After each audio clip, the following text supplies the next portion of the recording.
Friends, આજે હું તમારી સાથે શેર કરીશ ગુજરાતી સ્ટાઇલ કાચી કેરીના છુંદાની રેસીપી.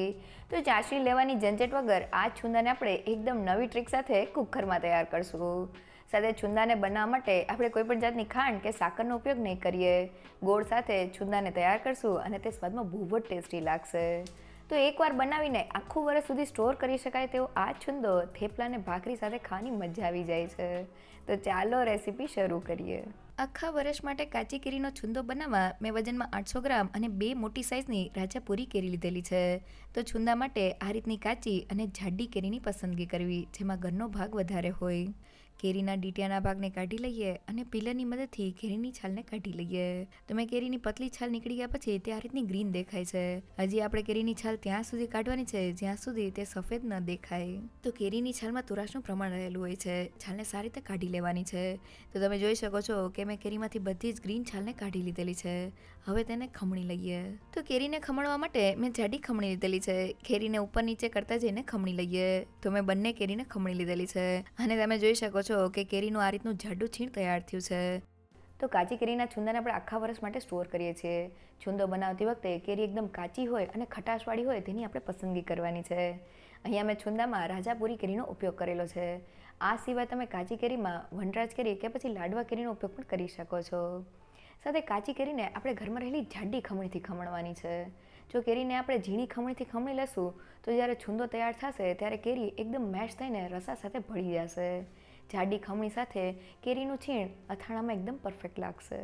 હવે નવી ટ્રીક સાથે ઇન્સ્ટન્ટ છુંદો બનાવવા મેં અહીંયા કુકર રાખેલું છે. તેમાં 2 મોટી ચમચીનું ઘી એડ કરી દઈએ. હવે મેં અહીંયા 2 નંગ જેટલી એલચી, 1 ઇંચ જેટલો તજનો ટુકડો અને 3 થી 4 લવિંગ લીધેલા છે.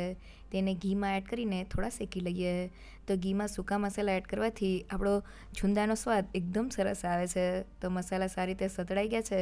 હવે તેમાં અડધી ચમચી જેટલો હળદર પાવડર એડ કરી દઈએ અને તેને સારી રીતે મિક્સ કરી લઈએ. અને હવે કેરીના છીણને મેં વાટકીમાં ભરી લીધેલું છે. વાટકીના માપથી 3 વાટકી અને વજનમાં 500 ગ્રામ જેટલું કેરીનું છીણ તૈયાર થયું છે. સાથે થોડું મીઠું એડ કરીને કેરીના છીણને ઘીમાં સારી રીતે સાતળી લઈએ. તો અથાણું બનાવતી વખતે આપણે કાચી કેરીમાં હળદર અને મીઠું એડ કરીને તેમાંથી પાણીના ભાગને કાઢતા હોય છે. પણ છુંદાને આપણે રસાદાર તૈયાર કરવાનો છે, એટલે આપણે તેમાં પાણીનો ભાગ નથી કાઢવાનો. તો લગભગ 2 મિનિટ જેવું થઈ ગયું છે અને છીણ સારી રીતે સતળાઈ ગયું છે. તો હવે છુંદામાં મીઠાશ માટે મેં અહીંયા ગોળ લીધેલો છે. તો મેં આ રીતના કોલ્હાપુરી ગોળનો ઉપયોગ કરેલો છે અને મેં તેને થોડો ઝીણો સુધારી લીધેલો છે. વાટકીના માપથી 3 વાટકી અને વજનમાં 500 ગ્રામ જેટલો ગોળ કેરીના છીણમાં એડ કરી દઈએ અને તેને સારી રીતે મિક્સ કરી લઈએ. તો છે ને એકદમ સહેલુંમાં જેટલું આપણે કાચી કેરીનું છીણ લીધેલું હતું તેટલા જ પ્રમાણમાં આપણે મીઠાશ લીધેલી છે.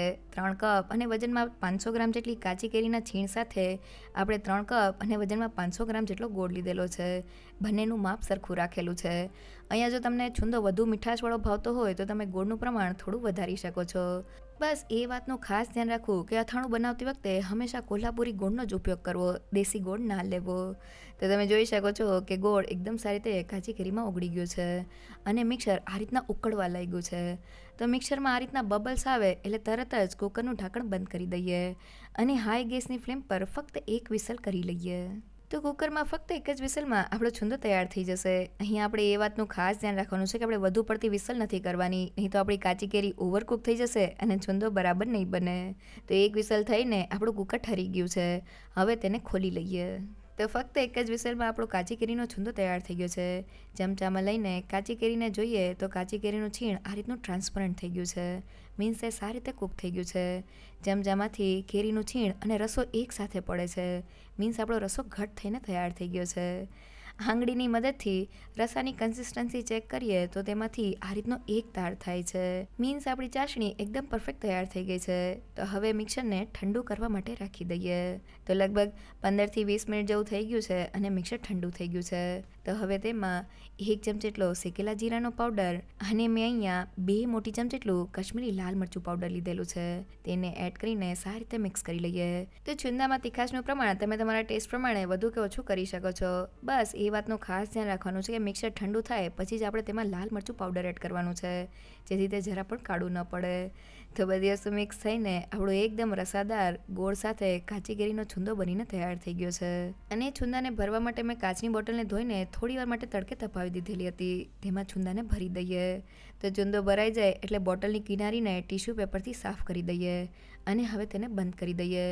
તો આ રીતની કાચની બોટલમાં છુંદો ફ્રીઝમાં 1 વર્ષ સુધી સારો રહે છે. તો કાચી કેરીનો છુંદો બનીને તૈયાર થઈ ગયો છે. પ્રેશર કુકરમાં તે એકદમ ફટાફટ બની ગયો છે અને ગોળ સાથે કાચી કેરીનો છુંદો એકદમ ટેસ્ટી બન્યો છે. જો તમને મારી આજની રેસીપી ગમી હોય તો મને કમેન્ટ સેક્શનમાં જરૂરથી કહેજો. સાથે મારા વિડીયોને લાઇક અને ફ્રેન્ડ્સ અને ફેમિલીમાં શેર કરજો અને મારી ચેનલને સબસ્ક્રાઈબ કરવાનું ના ભૂલશો. તો ફરી મળીએ એક નવી રેસીપી સાથે.